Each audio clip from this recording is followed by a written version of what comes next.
Good morning, I'm Tom Remington. You're watching another episode of Open Air with Tom Remington. You know, one of the drawbacks of lack of term limits or career politicians, if you will, is you never know what they're going to do, and oftentimes we always question just what in the heck they're doing when they're supposed to be looking out for we the people, their constituency. And, you know, then we see all this wrangling that goes on behind the scenes and question, you know, what is it that they're doing? As most of you that, you know, read my blog and follow along here, you probably already know that there are a couple of bills bouncing around in the halls of Congress. In the House, it's H.R. 509, and in the Senate, it's S-249. They're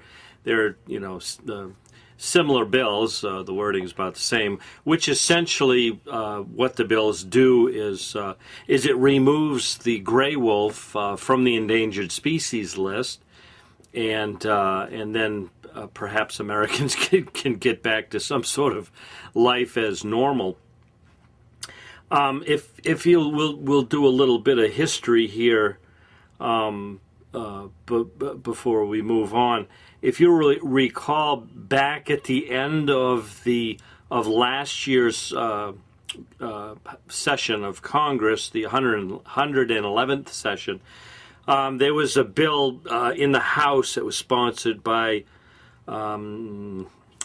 Representative Edwards, and I'm trying to remember, he's from Oklahoma, Texas. Anyway, doesn't matter. It was H.R. 6028. And that bill was essentially a bill to, remove the gray wolf from the Endangered Species Act list. And that bill essentially got railroaded because of, behind-the-scenes stupid politics that we've all come to just despise. And so that session ended with no action taken, and when the new session, the 112th, opened this year after the midterm elections, that's when H.R. 509 and S-249, was born, and it's been working its way through. Well, of course, there are attempts, by certain individuals to derail this effort, and it's not coming directly from the environmentalists, but indirectly.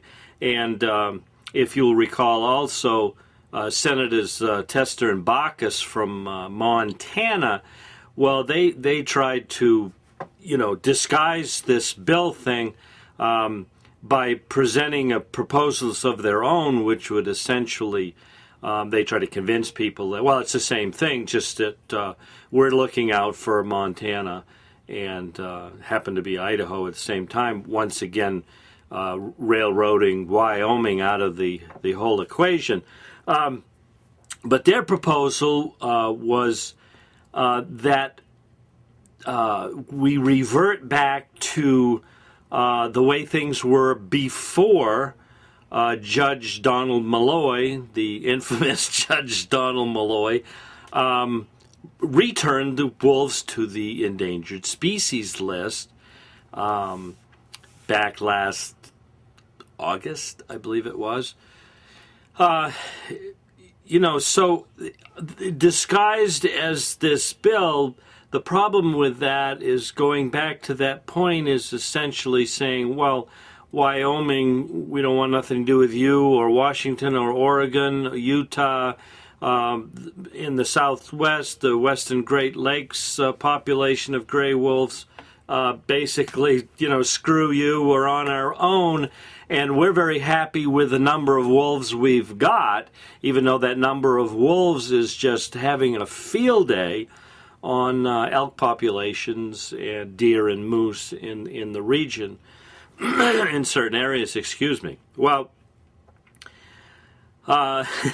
efforts are going along to get sponsors for this H.R. 509, which I think is 37 in the House now. I think that might be the official count. There's probably more that's come on board. And I'd like to point out that one of the co-sponsors for H.R. 509 is Idaho Republican Representative Mike Simpson. However, now Representative Simpson, he is the he's the chair of the appropriations subcommittee that oversees the Department of Interior. So here's Simpson, who's co-sponsored H.R. 509, and then he attaches a provision to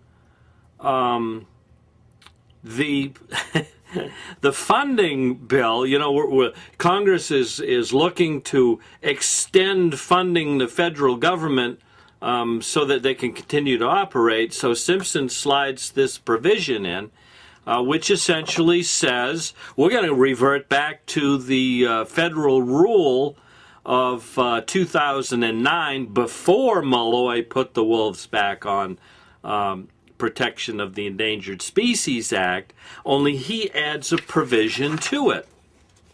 And this is the provision. It says, before the end of the 60-day period beginning on the date of enactment of this division, the Secretary of the Interior shall reissue the final rule published on April 2nd, 2009, without regard to any other provision of statute or regulation that applies to issuance of such rule. Such issuance, including this section, shall not be subject to judicial review. Now, essentially what that's saying is the Fish and Wildlife Service or the Department of Interior will reissue that rule that they spoke of, the one of April 2nd, 2009, and any statutes that happened after that rule was issued no longer apply, and this provision isn't open to any type of judicial review or lawsuits. Okay, well, what's confusing about all of this is who knows why or where that provision came from, and now what happens to H.R. 509. You know,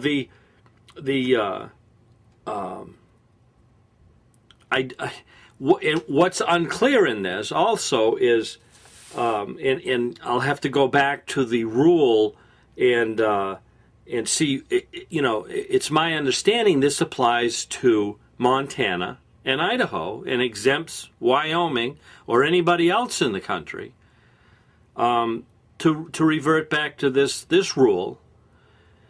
And so what happens to everybody else, and what happens to H.R. 509 and, you know, the hope that everyone had that the people around the western Great Lakes region would get relief from this asinine protection of a gray wolf, and you know, and its growing influence in the West and the Southwest.